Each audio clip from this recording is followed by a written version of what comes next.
In this video, you're gonna learn how to transform a shot from this to this and from this to this.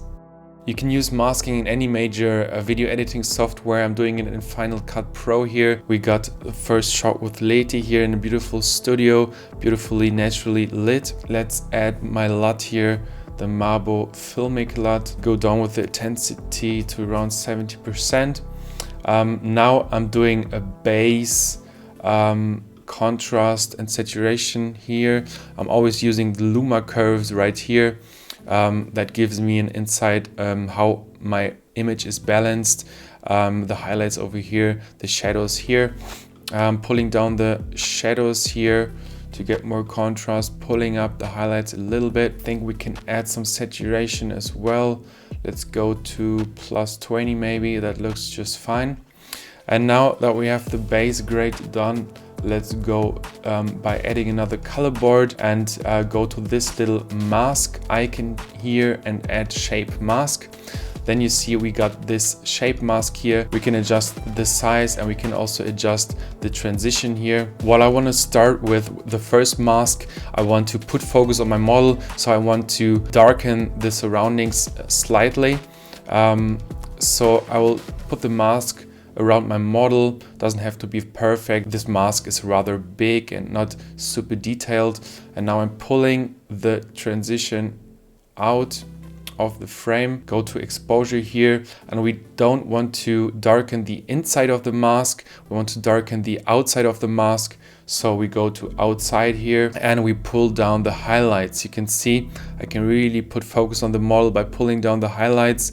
I can also make the radial even smaller, really put focus on her, but I wouldn't go too intense on that one. Let's go with maybe around 40, I would say, is a good focus on the middle here, not too intense, not blending out the rest completely. And we already got more focus on the middle of the frame. What I like to do next is to boost the model. I will add another color board with another shape mask here. And this time I'm shaping the mask to the model here, not too big, not too small, right there. This time I want to boost the model, so we're picking inside and I'm pulling up the highlights. You can see we are boosting her skin really. She really pops here. You don't want to overdo the effect. You don't want to blow out the skin. The skin exposure is always around 70-75. You got the indicator here on the luma curves, and we can go slightly above that. But I don't want to go too high, because then you see it looks unnatural. The skin is blown out. So I'm going to just boost it a little bit to compensate the contrast we're losing. I'm going down with the midtones. Here you see we can add beautiful contrast again to her skin, but the skin still pops. Going up a little bit again with the highlights, going down with the midtones. Now we're blown out here in the highlights. You always have to take care if you're doing these masks and the mask is also going over your highlights. You can see here at the windows, brightest spots of the image are highlights. We don't really want to boost them. And if you see, when I pull the mask slightly to the right, we are not blowing out the highlights anymore. I think that looks just fine. The most detailed mask, little boost for her face, I like to do is to add another mask here. Zoom a little bit in so we can work more detailed. Make the mask smaller here. You always have to take care that you kind of add light, like with external light you're adding on a shoot. It works similar with adding light by masking your shot. Is that you want to enhance the light which is already there. It should look natural.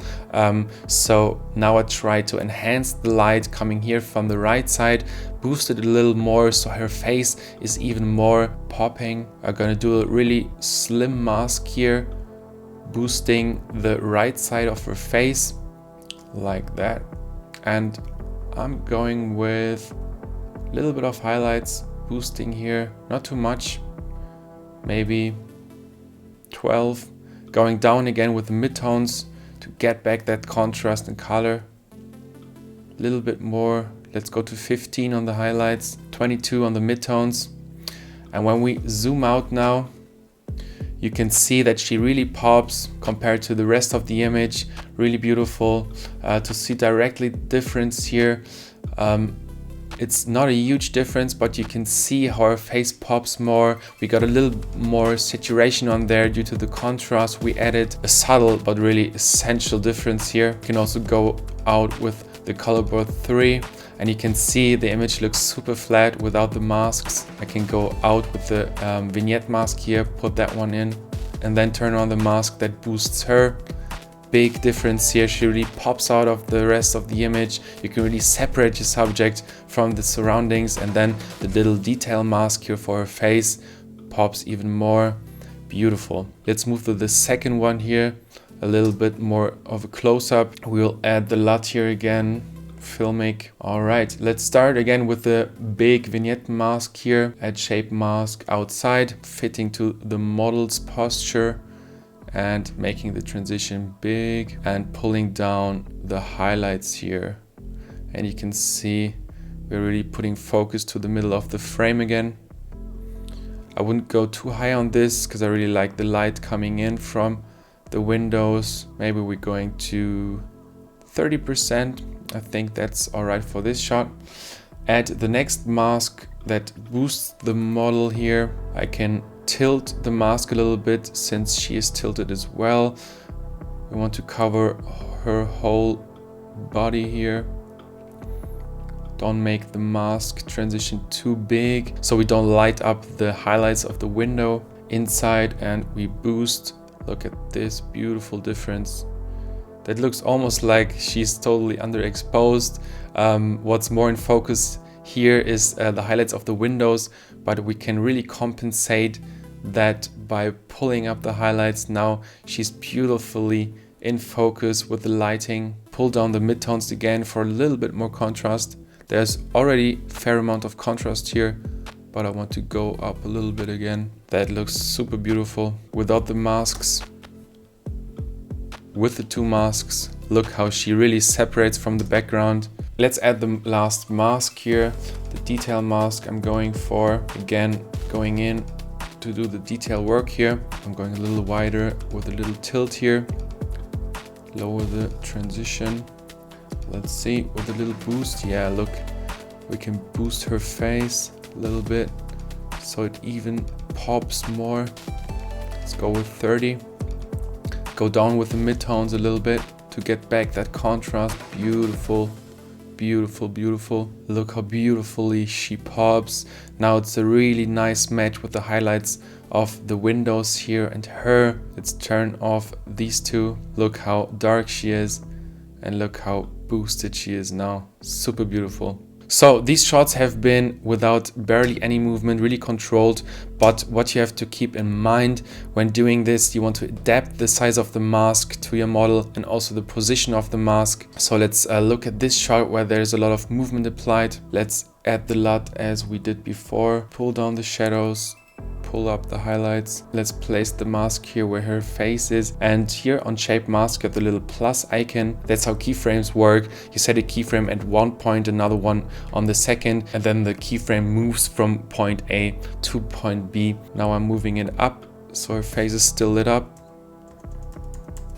and moving up the mask again, maybe tilting it a little bit like that, and moving up again.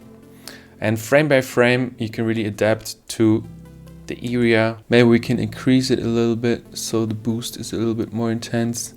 Go down with the midtones again. Push the highlights.